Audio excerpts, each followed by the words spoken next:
The cinema specialists are back with another episode of You Haven't Seen That. And today we are talking Aliens and Edge of Tomorrow. Two movies, sci-fi action movies, great fun movies with badass female leads. And we thought this would pair really nicely this week with the success of Furiosa. And then Furiosa had no success. And so here we are blabbing about these two movies. For anybody who's tuning in just to the beginning of this, after this week, John and I are going to take a little break for the month of June, give ourselves a little R&R. We'll still be doing the $5 Tuesdays. We just recorded our Rocky 2 episode, which is coming out next week, so don't worry. But we are going to take a little R&R, a little break from the YouTube channel, and we're going to jump back in July, right before the release of Deadpool and Wolverine, so we can go through the remaining Marvel movies that we haven't done. We'll go back to doing a Marvel movie and a theatrical release up through Deadpool versus Wolverine, and then we will figure out something else. You have to stay tuned for all that. But for right now, we're doing Aliens and Edge of Tomorrow, two movies I'm really excited to talk about. But before we jump into those, since we really haven't been talking for a half hour on any of these movies anyway, what in the world is going on with the U.S. box office right now? Is it just done? Like, what in the world happened over Memorial Day? It's a disaster. It is, which is really weird because Memorial Day is usually one of the largest movie weekends in the year, every year, right? Like annually, it is one of the largest movie-going weekends ever. Maybe there weren't movies that appealed. I think studios thought Furiosa was going to be the major big box office blockbuster this year, and it turned out it wasn't. Because it turns out that the Mad Max franchise doesn't actually have a lot of fans. Yeah. And it has some very diehard fans and some people who really love it. But I think they kind of got confused by the success Fury Road had, not so much at the box office, but with critics and with very vocal cinephiles in regards to the movie. It's a very well-regarded film. That doesn't translate to box office success, though, unfortunately. Yeah, I always would talk about Fury Road with people who would, my uncles, my dad, people who are more into dialogue. They're used to the 70s movies. That's what they grew up on, right? 60s and 70s where action normally took a backseat. You get some good action movies in there. I mean, obviously Star Wars was coming out and everything, but for the most part, the classics from that era are movies that are very dialogue and based. And I would always be like, no, Fury Road just captured what you can do with film. Think about what you can do with film. There's barely any dialogue in that movie. It's a gigantic car chase, but it is so visual. It's absolutely incredible. You can remember everything from that movie. I have seen two of the other three Mad Max movies. Couldn't tell you a single second of either of them because I didn't care. They didn't resonate with me. I was not into it at all. And that includes The Road Warrior. It really didn't do much. Maybe I gave it a good review, but I don't remember it. I remember everything from Fury Road, which might help also that we did it for our top 100. So if you want to hear a Fury Road podcast, go listen to it in our top 100 countdown. But it's fascinating to me how hard it is to sell people on that franchise still, despite the success of Fury Road. Whereas the Planet of the Apes movie, now in retrospect, absolutely knocked it out of the park. I mean, I couldn't be happier with the Planet of the Apes. If this happens to the Planet of the Apes doesn't get another movie.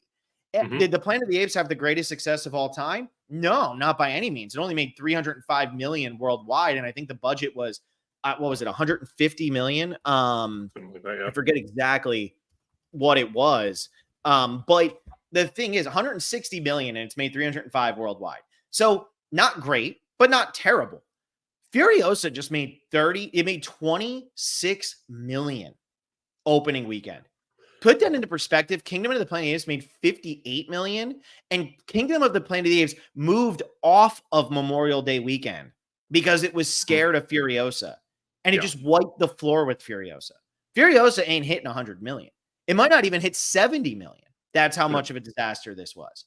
And it just really shocked me because I thought we were coming into this, and hey, right now we actually have a good amount of people watching. So if you're watching, please like this video. get the views up on these videos, make us happy. Seeing 70 views on the last one makes me sad, although we're killing it with listens. I think people just don't want to look at us, John. That's the problem, which, by the way, now, if anybody's wondering, John is bald, so he did shave his head. So maybe that gives you more incentive to tune into the YouTube channel. But I thought when we were doing Aliens and Edge of Tomorrow, Aliens, I expected to have a draw. I mean, look, Aliens is a sick, epic action movie. James Cameron, Sigourney Weaver, Bill Paxton, and maybe the greatest role of all time. We'll talk about that. Can't wait to. And it's a sequel in an unbelievably popular franchise. I figured that would do it.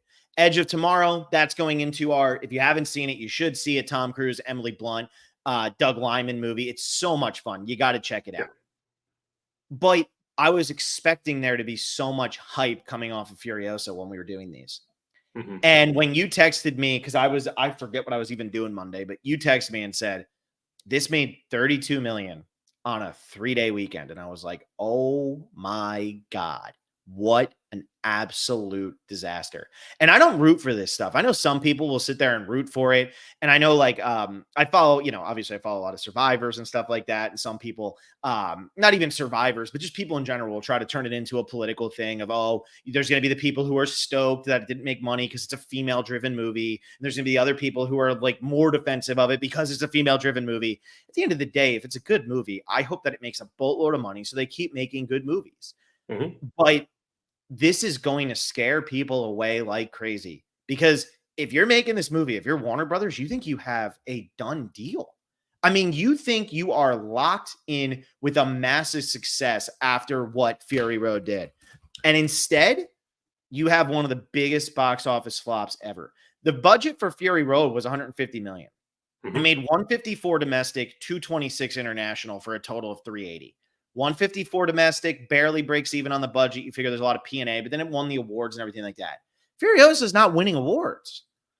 No. And so this is bad. And maybe is Tom Hardy, was he just that much of a bigger draw back in 2015 than Chris Hemsworth is now? Are people tired of the Avengers people? I don't think so. I don't think that's it, because quite frankly, I did end up seeing Furiosa this weekend, and I wasn't going to. I just had a friend who asked me if I wanted to go, and I was like, sure, I'll go. Because I had my concerns about this movie, and we'll talk about that in a little bit, where I think there are some points as to why it kind of flopped as much as it did. But Chris Hemsworth was the best part of this movie by a lot, in my opinion. Was he? So I haven't seen it. Yeah, it's very interesting. I don't know if it's a appeal thing. I think what it really comes down to is you're making a prequel to a film that was very one-off when it first originally came out. It relied heavily on word of mouth to get people out seeing it in the first place. It was in a time where more people were going to the movies. That was also 9 years ago. Oh, yeah. And I think that's one of the things that isn't being taken into consideration with this. This movie is a prequel to a movie that came out 9 years ago that had this like massive cult following. Yes, it had a bunch of awards and stuff that were brought on by physical spectacle and practical effects that were kind of put away. As soon as I saw the first trailer for Furiosa, I was like, that's a lot more CGI than I want to be seeing in my sequel to Fury Road. And yes, people had been clamoring for a Furiosa movie because of Charlize Theron's performance in Fury Road and what she brought to that character. So if making this prequel to, a beloved movie, but having a different actress playing the character when that was really what people were glomming onto was already a risky proposition. You released it on Memorial Day weekend. And, again, movies are moving away from it because they're scared of how successful this movie was. Maybe we're just at a point where studios have no idea what can be successful. I don't think they know. I don't think they know. I think, we've talked about it before on this podcast, but I think that sometimes these places are so unbelievably over concerned with, the AI of it all. We're going to put out something for this trailer, and AI is going to make this trailer based on what they think people want. People are people. They're not robots. Like, no matter how much you throw this AI stuff out there, no matter how much you do this, it doesn't matter. People want to have human reactions to it. You can put all of whatever you want into the trailer. You can throw Anya Taylor-Joy in there because you think that a badass view of her driving is going to work. But you know, what a glorious day, or what a lovely day, whatever the hell Nicholas Hoult says in that first trailer for Fury Road, is burned into my brain for eternity, even though I can't remember the exact word he says. But it's like you could still envision it so well, and you could see the guy with the guitar going back and forth, back and forth. And honestly, the trailer for this movie looked generic. And I think that at this point, I think Hollywood is getting more and more scared to make movies that are taking risks and are outside of what the box is telling them to do. And maybe that's a stupid thing to say, but Oppenheimer and Barbie weren't risks last year. You know what I mean? Like, Barbie, you could say was a risk, but you throw Greta Gerwig, Margot Robbie, and you pretty much turn it into a meme, and look at what happens. You got to get back to, who are you aiming for? What is your target audience? And right now, I don't think a lot of these people know what their target audience is. And it always was that the target audience was 18 to 24-year-old men, right? Teenage men to early 20s men. That was the biggest movie-going audience there was for the longest period of time. I don't know if that's still the truth. It might not be that anymore. It might be that it's people in their late 20s, early 30s, men and women.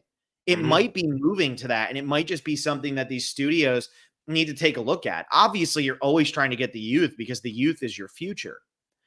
But while you're getting the youth with your, Marvel movies and whatever, you got to find a way to get everybody else in the theater. And for some, I mean, I didn't go this weekend. I have the Regal pass to go in and see 2 movies.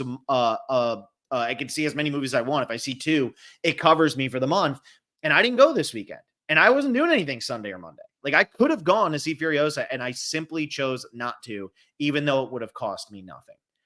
And so we'll see how that ends up going moving forward, and how scared they are. And John, you brought up a good point to me. Maybe we should go back to making $10 to $50 million budget movies, instead of putting all of your eggs in one basket and failing, because this is the second massive failure in a row. The Fall Guy was $140 million, and that did worse than Furiosa. Yeah, well, that movie was also really bad. I ended up watching it. It was not good. I've heard nothing but good things. You're the first one to say that, honestly. Yeah, it was not a good movie. But actually, it did better than Furiosa. That's the crazy part. That's wild. Yeah. That's wild. That a movie that came out a month beforehand did better than a movie launched on Memorial Day. It's just unheard of. No one Kingdom of the ever. Planet of the Apes is the only success right now. Yeah. But I mean, it was Cord Jefferson said when he got his Oscar that they make, instead of making one $150 million movie, make 15 $10 million movies. I think studios need to listen to that now. And I think this is becoming more and more clear. And I think the more big blockbuster failures we get, we're going to start seeing a shift to these smaller independent films again, because those are also the movies that are doing well at the box office. The killer for this, and then we'll dive into the movies we're actually supposed to be talking about. The killer for those smaller independent movies was the decline of physical media, because you would make those movies, they'd make their 15 million, and then that was when you would get your 18 to 24-year-old men who would be like, I gotta go buy that. I got to go buy that. And then you'd get the dads who would go and rent it so that they could watch it because they didn't want to see it in the theater. And then you're getting more eyes on it. And the decline of physical media took out so much money that could be made. And as far as I know, the streamers aren't going to pay as much for a lower budget movie because they don't feel like it's going to be as valuable to them. It's not going to get as many eyes. Bring back Blockbuster. You bring back Blockbuster, you fix the film industry. Don't tell anyone. Tell everyone. I want that back so bad. And what happens, John, if you bring back Blockbuster, if you bring back video stores, what happens? You get the pain in the ass moviegoers, the younger people right now, because they are on their phones. I mean, down here in Florida, they like to run in and out of the movie theater over and over again and make as much noise as possible. They like to yell at you when you get up to just go say something to somebody else to get them out of the theater. They're awful.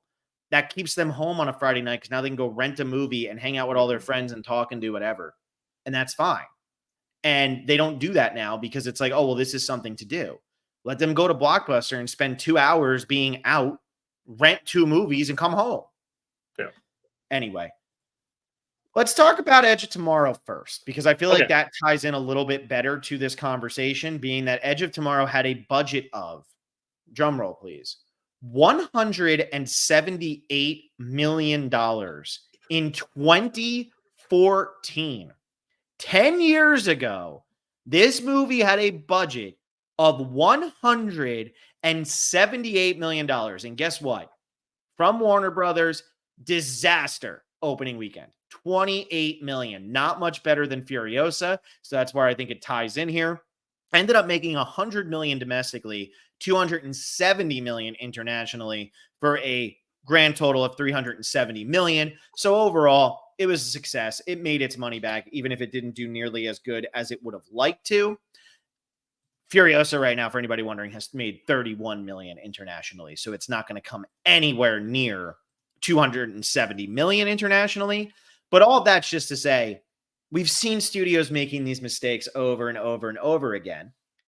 But Edge of Tomorrow is one that does shock me a little bit, being the time it came out, that it didn't catch on better than it did. And maybe it was just the fact that at that time, Emily Blunt wasn't the huge turnout that she is now, even though she just did nothing in what do you call it? In the Fall Guy. But like A Quiet Place is really what launched Emily Blunt. And that was 2018. So that was after this. Yeah. And in consideration, like with Edge of Tomorrow, Tom Cruise was kind of in a lull in his career at this point too. In 2014, this was what, Ghost Protocol had just come out. Was that what it was? Right, like Ghost Protocol came out in, I have to look, 2011, and Rogue Nation came out in 2015. So there was only one recent Mission Impossible movie at this time. He kind of like stepped away from acting for a little bit with the whole like Marriage to Katie Holmes and Scientology thing, because his role in Tropic Thunder really surprised a lot of people when all of a sudden he shows up in that movie, because he hadn't been acting for a while and he had slowly started getting back. Yes, Mission Impossible was back here, but he wasn't like the big box office pull that he used to be, because you hit 2014 and all of a sudden the movie star doesn't exist anymore, right? Not a pull. And I think we are getting back into a time when the movie star is enough to bring people into films again, but we're not quite to the same extent we were when Tom Cruise was at its heyday in the 90s and aughts. And the problem was, before this, he had done Rock of Ages, Jack Reacher, Oblivion. Yeah. Those are not successes. Like, those were movies, like, you're 100% right that Tom Cruise had fallen off to a serious extent coming into this movie. So to take the $178 million risk on him was very, very, surprising. And it ended up paying off mostly. It also kind of like revitalized him, because then he came out and he did the next Mission Impossible movie, and then his career really took off again, because obviously Tom Cruise has always been popular. It's just more of like, he was up, he was down, he was up, he was down, he was up, he was down. But for Emily Blunt, she had done Looper, which was a successful movie. She had done The Muppets, but she's not the star of that. And she had done The Adjustment Bureau. Other good movies, Sunshine Cleaning, if you've never seen that, anything like that. But I'm just saying, those were the recent movies before this. This was a ballsy $178 million movie. If this was made this year, you wouldn't really think twice about it. It's Tom Cruise and Emily Blunt, even though Ryan Gosling and Emily Blunt just faltered. But to make this in 2014 was pretty shocking, especially Doug Liman as a director. John, do you know what Doug Liman's most popular movie is other than Edge of Tomorrow? No idea. So his other most popular movie, if you were going to say based off of Letterboxd, is Mr. and Mrs. Smith. He also did like the Brangelina one? Yep. He also did Swingers. He did Go, which you still haven't watched, and he did The Bourne Identity. Huh. Okay. But again, even though he did some legitimate movies, not a household name. No. Not a household name by any means. Do you know who wrote the script for Edge of Tomorrow? No. Christopher McQuarrie. Oh, all of a sudden things are starting to make more sense. Doesn't it all start making more sense? For anybody who doesn't know what Christopher McQuarrie has done, Mission Impossible Fallout, Mission Impossible Dead Reckoning, Top Gun Maverick, Mission Impossible Rogue Nation, Jack Reacher, The Mummy, Valkyrie, and of course, The Usual Suspects. So that's Christopher McQuarrie's lineup. And so, but again, at this point, Christopher McQuarrie wasn't really having success either. He was working a No. lot with Tom Cruise, but Valkyrie wasn't a great success. The Mission Impossibles weren't a great success. So just the way that this movie even got made was surprising. The reviews were phenomenal. The American box office was bad. The international box office was very good and ultimately saved the movie. But now let's actually talk about the movie. But those are all the parallels pretty much to Furiosa, right? Like, this is what I'm trying to say here is, and this movie had better success than Furiosa because I think in 2014 people were just more willing to go to the movies. You had gotten rid of pretty much video stores, but you hadn't completely gotten rid of physical media yet. I mean, we were still going to the DVD store essentially right across the street from our campus at Miami in 2014. Yeah. What now that I've said all that, what do you think about Edge of Tomorrow as a movie? I contributed to the box office of this movie when it first came out. I went and saw it opening weekend. Just like a friend of mine and I were just like, let's go see this movie. It looks kind of neat. This movie surprised the hell out of me when I first saw it. It impressed me so much. It is such a fun action sci-fi film, and it is handled in such a great way. Yes, it's based off of the Japanese light novel All You Need Is Kill, and like there's some changes from the novel that some people complain about, but whatever. Like, I didn't know that. This is just a Groundhog Day movie that's really fun, that has aliens and some cool technology and stuff. It's handled really well. It's a great cast, and quite frankly, it's exactly what I was expecting going into the movie, but I didn't expect it to be as good as it was. Yeah, that's how I feel too, right? Like, it kind of, the source code had come out before this, which follows a similar trajectory. The Duncan Jones movie with Jake Gyllenhaal, where, he keeps reliving the same train accident over and over again, and he's trying to figure out how to, solve that. So it was a trope that had been done, but it holds up really well. And I think it holds up so well because it does just have fun with it. It doesn't get into the seriousness of it all.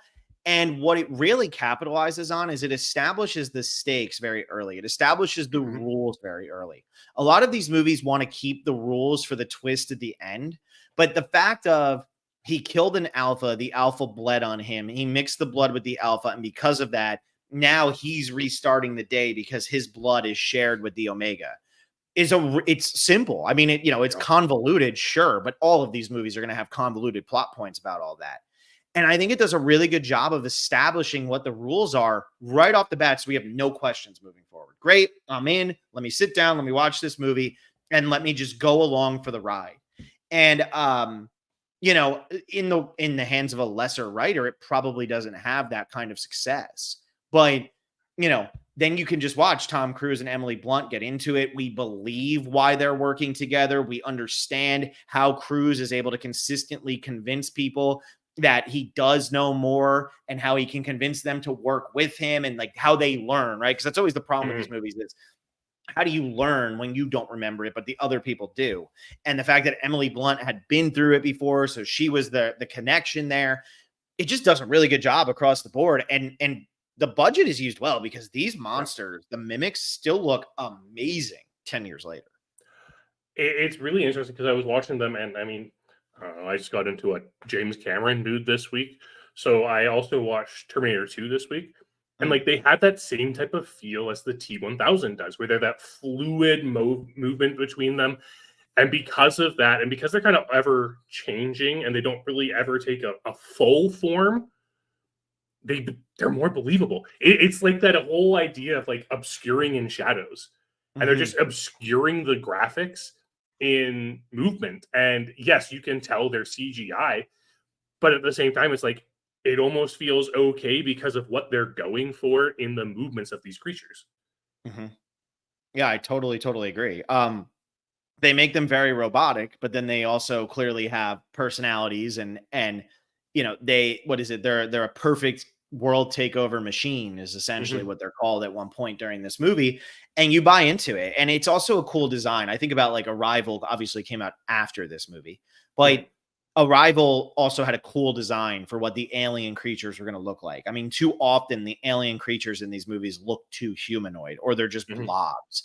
And I think the fact that these were really fast, that they're scary, that they can hide, that they can do all of that stuff really, elevates this movie, and the storytelling structure just allows it to whip along and get the personalities. And also it leans into the same way Aliens does, and we'll talk about that. It leans into the corny, military grunt Yeah. dialogue that's over the top and everything, but it's winking at you and it's having fun with it rather than trying to take itself so seriously. I think that's where Cameron, with the Avatar movies, the conversations they're having, you're rolling your eyes so often because you're like, oh my God, just shut up.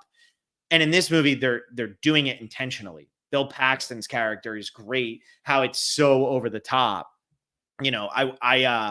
I really appreciate that in Edge of Tomorrow, because this is a movie that if it falls on the wrong side of the tone it's going for, it's a disaster. Hmm. Absolutely. And the tone is so important to this film because, like you said, yes, there's a convoluted reasoning behind everything. The storyline, pretty straightforward. Yeah. And like everything about the world, like most action sci-fi films, we get like, our 5 minute montage of news clippings at the beginning of the movie to set us up. But we learn absolutely everything we need to know there that like catches up with all the in world characters. And then we get the additional exposition later with the alpha and the resetting of the day and how this and it explains everything because that's the big thing throughout the beginning of this movie.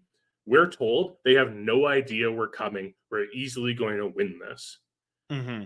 and then it's a bloodbath and they are completely ambushed and you are like, how did they know this was happening? Yeah. Because we don't know anything, and then we get that exposition later. It's like, oh, this makes sense. And then we have that the explanation that they are that the mimics just wait until the dominant species on a planet attacks them Hmm. and then they start taking over. It's like, that's genius. It's Yeah. so it's such clean and clear writing that it lets you focus on the tone, which is fun. That's what this movie's going for. It's like, oh my god, the world's ending, but we're still having fun watching it end. Yeah, every time Tom Cruise dies, you do get a little chuckle, right? Every Yeah. time when he rolls under the truck and gets run over, and Bill Oh, Paxton goes, "What the hell were you think?" And then it just cuts to him back in the place. And when you come to the realization that he's been killed, thousands of times at this point, mhm, like it's very enjoyable. It's very entertaining, and this was the type of movie that needed to be more entertaining than try to go and say, "Oh, look how original we are," because at the end of the day, the mhm, story's not all that original. Like I said, it's been done numerous times. This is just done really well, and you even just said it's straightforward. It's mhm, the human life is at stake. The world is at stake and they need to win. And how are they going to do this? The worst part of the movie to me is the convoluted beginning of how Tom Cruise gets thrown into the entire situation. But after that gets settled, it just rolls, and it's mhm. just a really fun movie. And I guess like part of me is always like, how did Emily Blunt go on to be as successful as she did with this movie not being a huge domestic success? And it's nothing, I'm not saying Emily Blunt's a great actress. I love Emily Mhm. Blunt. Mhm. I'm just saying, like, part of me does sit here and say, how did she go on to have the success she had? And why were they still willing to take so many risks on her after this movie really did not make anything? Well, I mean, you already mentioned that like her big movie was The Quiet Place that really brought her into the mainstream, and she was kind of cast by her husband in that movie, That's true. so that helped. I mean, Sicario was the year after That this. is And I guess true. Sicario wasn't a huge budget movie, but that definitely put her on the map in a huge way.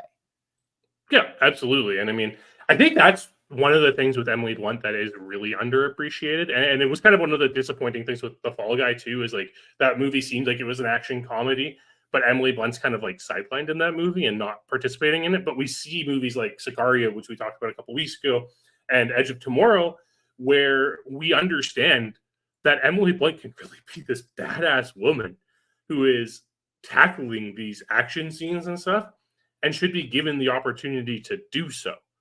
Mhm. Mhm. Yeah, and she has now. I Mhm. mean, you look, Yeah, I mean, she was in the Jungle Cruise, which was obviously a Disney action, a Disney yeah. action movie. We'll see how she rebounds after the Fall Guy because Mhm. she's definitely up and down. That's for sure. I mean, she did the Girl on the Train, which I don't know if that was a success, to be completely I don't honest think with you. so, but What? So she now also was nominated for an Oscar this year. that is true. I mean, yeah, we can't look past that. She's just such a small role in that. What did you think about? Have you seen Looper? Yeah, I love Looper. Okay, okay, because she's really good in Looper, and I feel like that Mhm. was like her first real introduction. It's funny to me with Emily Blunt that she became an action star. Not saying that she Mhm. didn't deserve it because we just talked about like she is very good in these. Um, it's just like she is thin.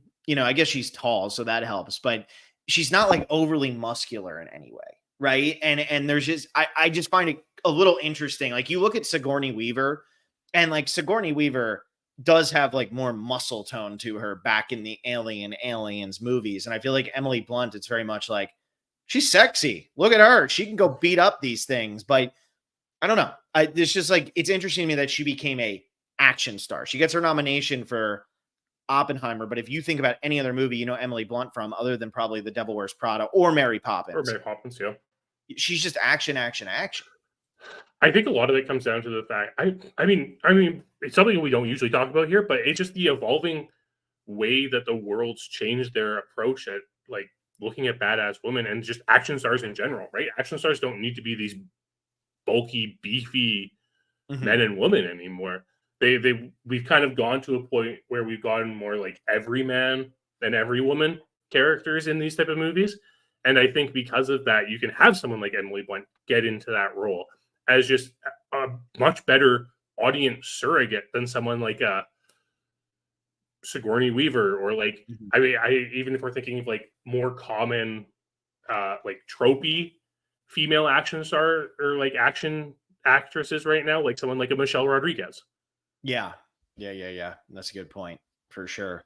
Um, there was another thing I was going to ask, and then it totally fell out of my head. Boop, boop, boop. Yeah, it totally went out of my head, John. I was going to ask you something else How about. how do you feel about the twist of this movie that the Omega kind of knew what was going on the entire time and was leading them astray?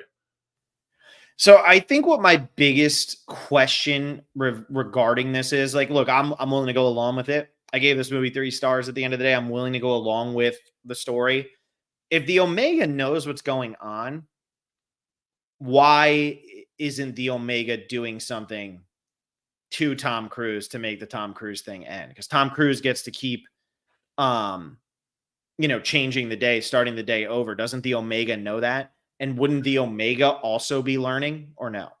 So there is a little bit of discussion where the visions start appearing the closer they get to figuring out where you are. So it sounds like, based on the Oh, okay. explanation given in the film, that the Omega like has that connection with the alphas and resets whenever a alpha dies, but doesn't know which alpha it is that's causing that to happen. So, and based on the learning that we see Tom Cruise go through, it's not like a hive mind is learning. Mhm. It's like the entity that's resetting is learning. So I think only the Omega's learning at that point has to communicate to the rest of the mimics as to what needs to happen.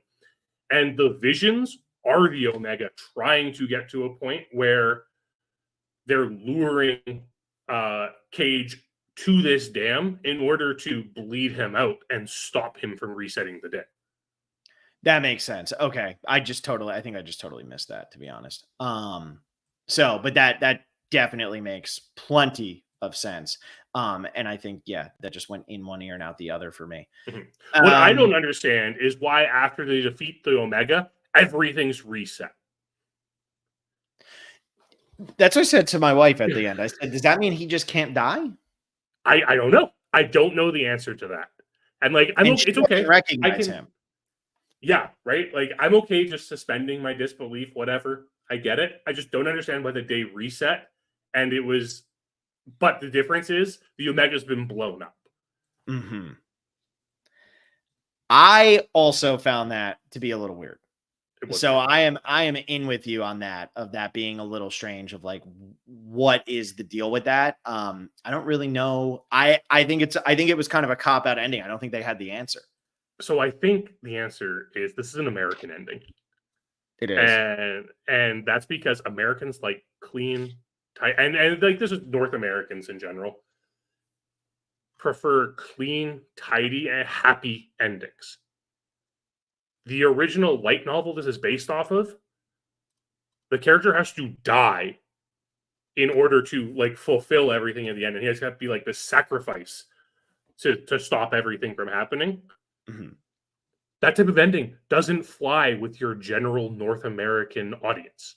No, They it's don't true. like that type of ambiguous ending, and they don't like that type of downer ending. They prefer happy endings. So instead, we get this confusing ending, but it's okay because everything's good now. It is a very confusing ending. It is an ending that just kind of comes out of nowhere. And I get, like, the other thing that confuses me is now he's flying in and Brendan Gleeson is talking, and this gets into the whole time travel mentality of, okay, so why was he flying there then? They're like so nicey nice. Wasn't the whole reason he was flying there originally for Brendan Gleeson to kind of like screw him over? So I don't know, man. I feel the like implication from it is that he was already on the plane at that point in time when, I don't know, it doesn't make sense. It also doesn't make sense that it goes back 2 days instead of 1 day. yeah. Like, the ending, it doesn't make sense. But also, Brendan Gleeson's in this movie, and that kind of took me off guard when I started watching it. I like Brendan Gleeson though. I also like Brendan Gleeson. I just forgot he was in this movie. Yeah, I mean, he plays such a small role, and by this point now we're used to seeing him in larger roles for sure. So I could, I get what you're saying on that. All right.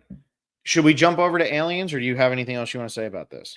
Yeah, let's jump over to Aliens, because this is a movie that impressed me a lot more this time than the first time I watched it. Yeah, I love Aliens. There was a period where I said Aliens was better than Alien. I think what I ultimately like Alien more for is the suspense that it builds throughout. It does a really good job with the first act, where Aliens on a second watch, the first act, it is a little cheesy, and there is some of that. But again, going into Edge of Tomorrow and Aliens have a lot in common. They really do. And they really lean into the fun of it all and the excitement of it all. And James Cameron's good at making a sequel. Not the second Avatar, but the Terminator 2 and this, like, he does a really good job with those things. So I really do love Aliens. I think this is a 4-star movie. I think it's one of the quintessential action movies of all time. I don't quite have it a 4-star. When I originally saw this, so this is actually the last Alien movie I saw. I'd seen every other Alien movie, but I had never seen Aliens until a couple years ago. And I was like, okay, whatever. It's an action movie. I get it. I had my qualms with a few things. I bumped it up to 3.5 stars this time because I still think this girl who plays Newt is terrible in this movie, and like she's barely in it though. Takes the movie down a 0.5 star for me. Oh, come on. She's barely in the movie. There's another thing that like takes it down a bit, and I really noticed it on this watch. But what James Cameron can do in shifting genres is phenomenal. Because again, like I said, I watched T2 this week too, and we talked about the original Terminator on one of our $5 Tuesdays a while ago on the Patreon. So if you haven't checked that out, go check that out, or become a patron so you can check that out. Yeah. And good plug, John. It's the original Terminator is like a sci-fi horror movie in the end, right? Like it kind of has that like slasher feel to it, the way it's gone through. And Alien also obviously is an isolation horror. So what James Cameron can do in taking horror movies and switching them to the action genre is phenomenal. And what he does here, and I really noticed it this time through, is he really pays a lot of respect to the same type of suspense Scott builds up in the first movie. Like, you don't see an alien until an hour into this movie. Oh, yeah. And that first action sequence when they get there and they're doing it half through the the cameras and everything like that. That is one of like my core memories as a child. I Mhm. freaking loved that scene as a kid. I thought that was the coolest thing in the world. That's a Yeah. scene that still is in my brain all the time. Like that might be part of the reason why I wanted to make movies, to tell stories, was Mhm. just that scene is so incredibly well done. But you're right. When I was watching it this time, I said, okay, when the hell does that scene happen? Because I remember it happening because they have to kill the Sarge early in the movie. And I'm like, oh, okay, it's going to happen. And it doesn't happen for so long. And I think he does do a good job of building the suspense. I just think you see some of the hiccups in Cameron's writing style in Yeah. the early portion of the movie, which is the only knock I give this movie. I give this movie 4 stars because the action's incredible, the makeup, the production design, Yeah. the story 90% of the time. The thing that bothers me the most from this movie is when Ripley wakes up, she does everything. She goes in, she meets with the people, and they say, we have colonists over there and everything's fine. And then that night, they're knocking on our door saying, we've lost contact with the colonists. Why not just have it start with, we've lost contact with the colonists? Like, do you have a reason for this? I see you smiling. Like, did I miss So something when I was no, watching because it? I thought about this too, and the way I decided to interpret this scene this time is they just didn't bother to see if the colonists were still there before. They had kind of like Yeah, shut that's them a good off point. and forgot about them. And they're like, oh yeah, we should probably check in on them now that Ripley's like talking about them. It's like, oh no, we can't get a hold of them. There's probably something going on there. It's Yeah, just like how I felt about it. The weird thing that for me in the opening part of this movie is Ripley's nightmare with the chest burster. because it's happening when there's serious conversation going on. It's like, hey, by the way, it's been 57 years. It's like, okay, is that a like core thing that Yeah. Ripley is like having this nightmare about? This idea that it's been 57 years, which would make sense. And this is getting into my biggest qualm with this movie. There is a very important deleted scene from this movie. Do you know about it? No. Oh, is It that the one explains where she No, that's the first movie where she talks to Russell or no, whatever his name is, Tom Selleck. it's the one where she explains she had a daughter that she is now younger than. And they cut that from the movie. They cut it from the movie, and it's so important to this movie because it explains everything about the way that Ripley is approaching Newt and the maternal instinct she shows. And the maternal instincts of Ripley are so important because it's reflected in the alien queen, who's the big bad of the film. Wow. That's crazy. And that's why I'll never give this movie 4 stars because it like. But I did focus more on the maternal side of Ripley this time, knowing that fact, and it does elevate the film quite a lot. And it does when you think about the fact that the alien queen is this big bad, and Ripley has to kill the alien queen herself. That's a lot more poignant than here's this action movie with all of these Marines going in and like dying to this aggressive alien force. It does help elevate the movie but I needed to know external information to know about that. Sorry, I keep yawning too. I ran right before this and now I'm like dying. So I'm not actually tired. It's just sitting in this position. It's killing me. But no, man, that blows my mind. And I'm going to Yeah. be honest with you. It pisses me off that they cut that. And I know that with the alien movies probably have some of the most talked about history of director confrontation, Mm-hmm. scenes that were cut that they didn't want cut. David Fincher directs Alien 3, wanted his name off of the project because the Yep. producers were so ridiculous. And the producers tried to blame David Fincher for why the movie is bad, which, as we have moved through time, we all know is not true because David Fincher has made maybe one bad movie in his entire career. And so we all know that that was bullshit, but they were trying to take advantage of a young director and use that. The fourth movie is directed by Jean-Pierre Jeunet, who Mm-hmm. is one of the greatest directors of all time. And it essentially turned into a camp movie Yep. instead of an alien movie, which is super bizarre. The first Alien cut out the scene where she talks to Tom Selleck while he's cocooned.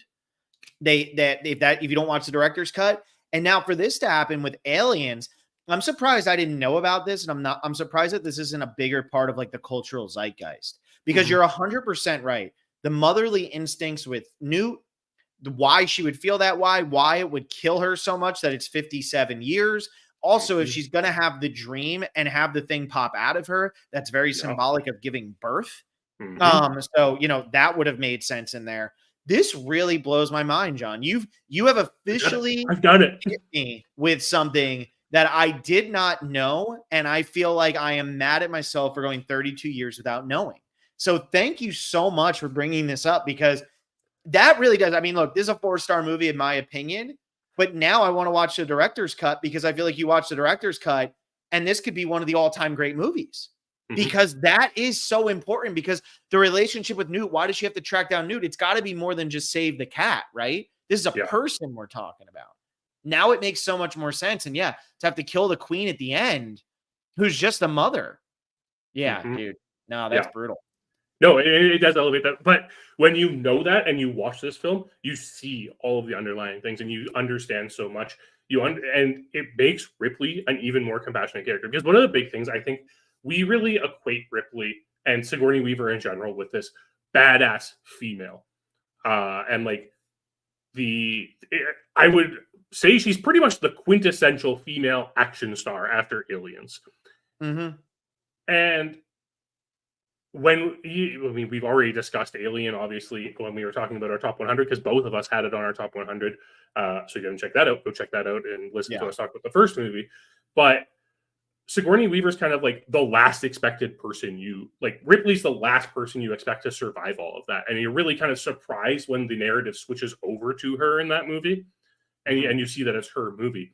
And what James Cameron does really well in Aliens is still focus on that, but give her more depth and give her more depth in a way where it's like, yes, she does have these genuinely maternal and like female oriented traits about her, but she's not a soldier, right? She's a dock worker.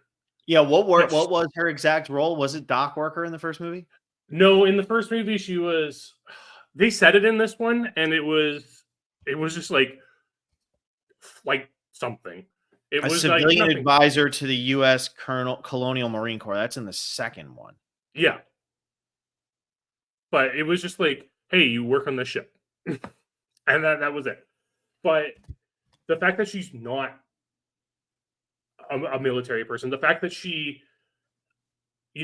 there's that scene in this where Hicks is showing her how to use the gun, She's a right? warrant officer. There you go. Oh, Yeah, go warrant ahead. office. But Hicks is showing her how to use the gun, and you're like, okay, this is like when we get into badass Ripley. How does she kill the alien queen at the end of this movie, though?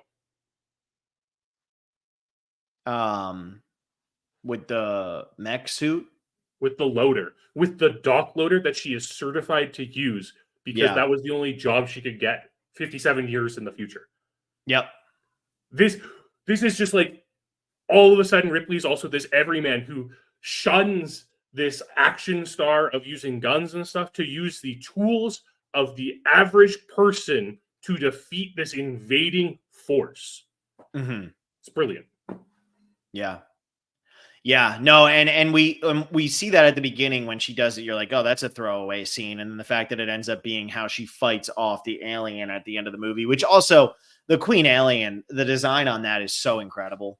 Like it really is just so amazing. So perfect. Also, the scene where the alien comes up out of the water on Newt is one of the best. I Mm-hmm. love the scene where they lock themselves in the room and again it is coming down to like the instincts, her natural human instincts are what are keeping her alive, not some superhuman power.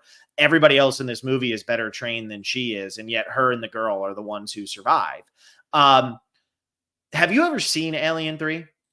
Yep. How do you feel about the fact that they kill off Hicks and Newt before that movie even starts? Bishop. Hicks is already dead.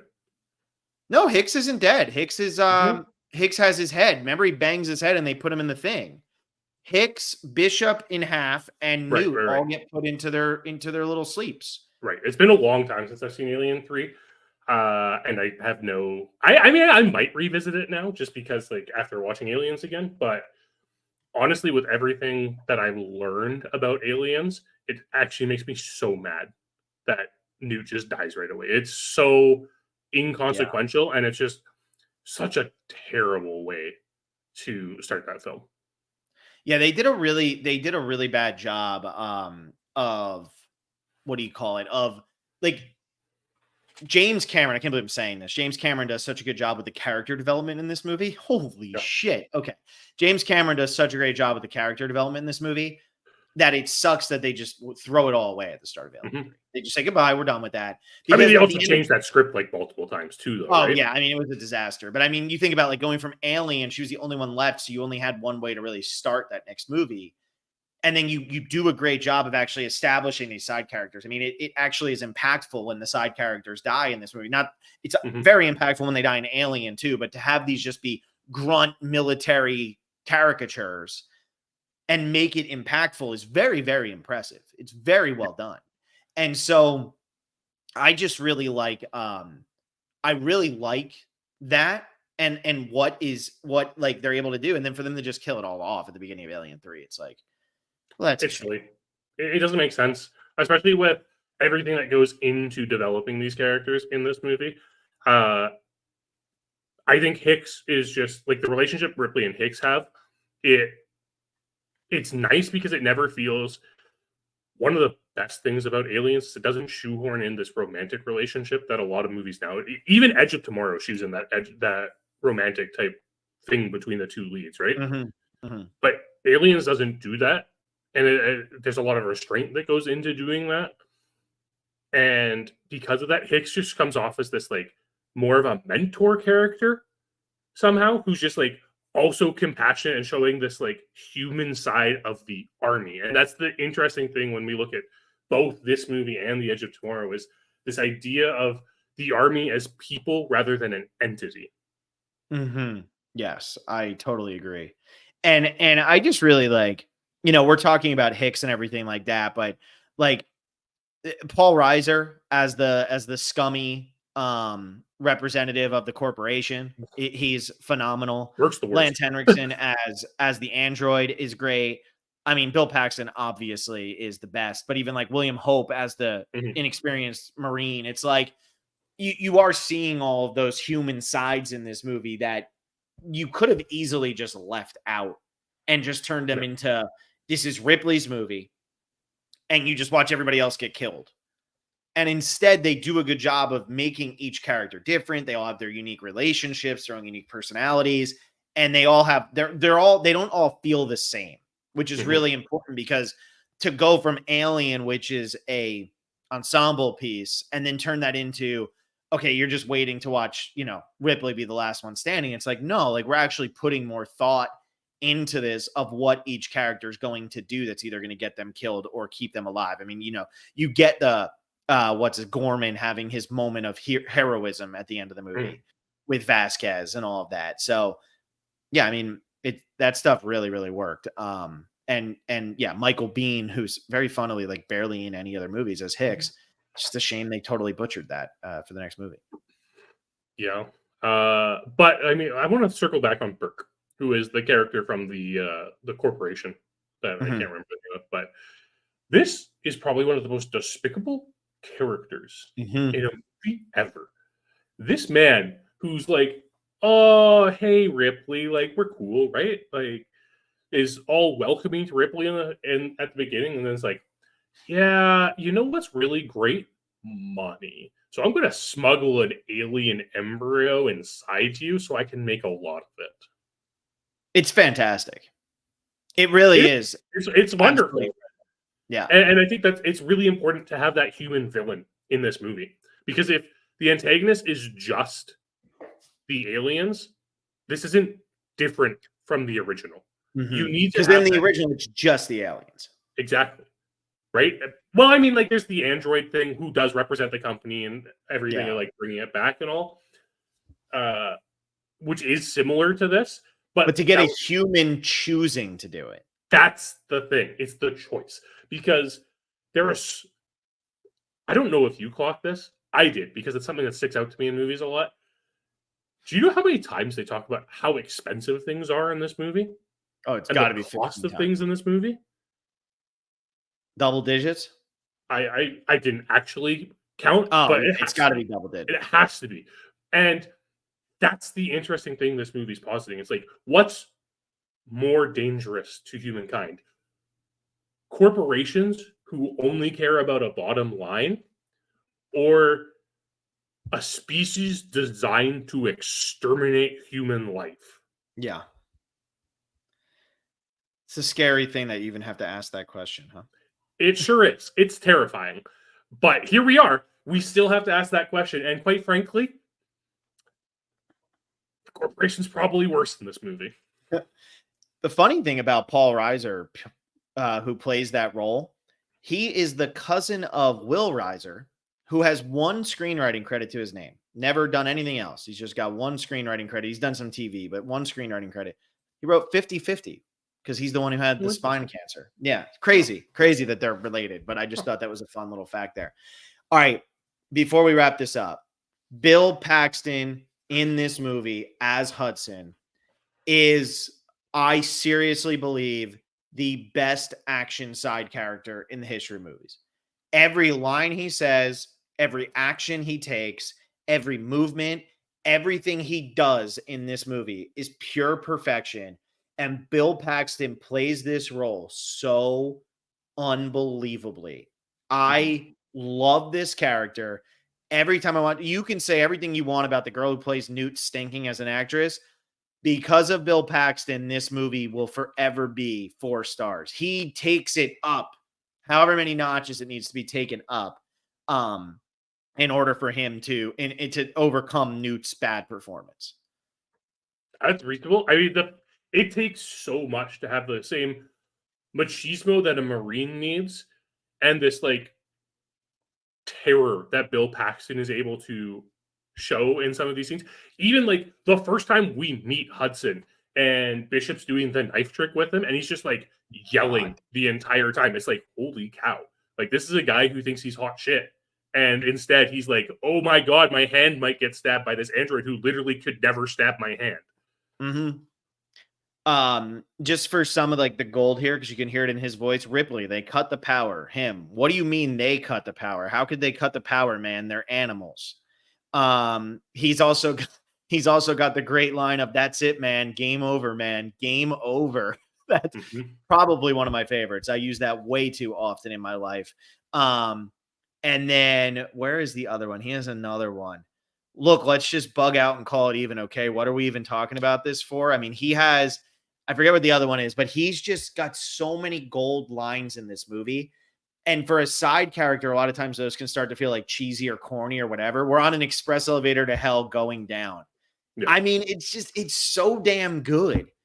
And like it does shock me that with all of the action movies that James Cameron has made, where are these characters in his movies now?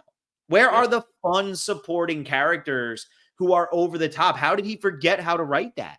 That doesn't exist in Avatar. It doesn't exist in Titanic. Like, where is that character? It's a good question. It was a very good question. Because you would think that it was something that is innate to him and something that he wants in it. Maybe he's just like the vision of Avatar got ahead of itself, and he just couldn't think of the characters that way because of it. Here's the other line that I wanted to get to. It's this one. Hey, maybe you haven't been keeping up on current events, but we just got our asses kicked, pal. I mean, like you Yeah, said, it's got the machismo, but then it's got the actual absolute horror and patheticness that it needs to have. It's yeah, unbelievable.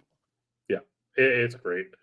Um, there's Yeah. actually a line that happens early in this movie when Ripley's like explaining to the company about, um, the fact that they found this alien, like these aliens on this planet and everything.